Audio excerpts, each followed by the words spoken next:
98% de ce qui est consommé sur un territoire urbain provient de l'extérieur, à l'image de ce qui est proposé en supermarché. Ces territoires n'ont donc aucune autonomie.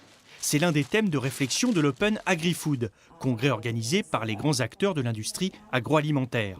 Parmi les questions posées, comment faire pour relocaliser certaines productions ?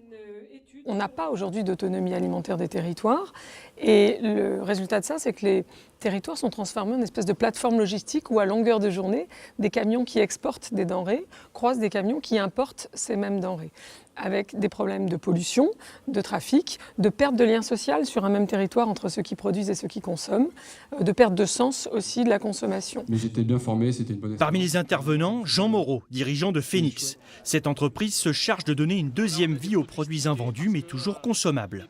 En ville, un tiers des produits pouvant être mangés sont jetés par les magasins, mais aussi les particuliers. Lutter contre le gaspillage permettrait de relocaliser certaines productions.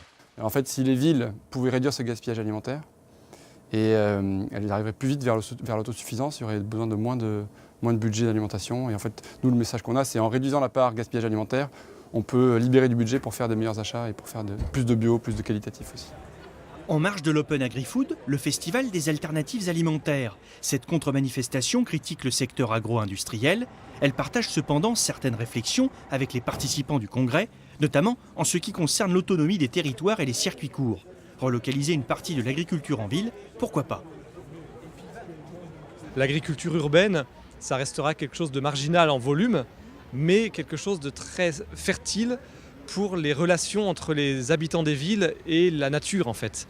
L'agriculture en ville, pour moi, c'est très intéressant pour que les citoyens, les urbains, reprennent conscience des saisons, reprennent conscience du vivant, se relient à l'acte agricole.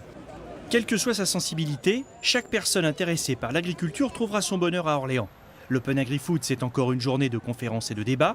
Le festival des alternatives alimentaires dure, lui, jusqu'à samedi.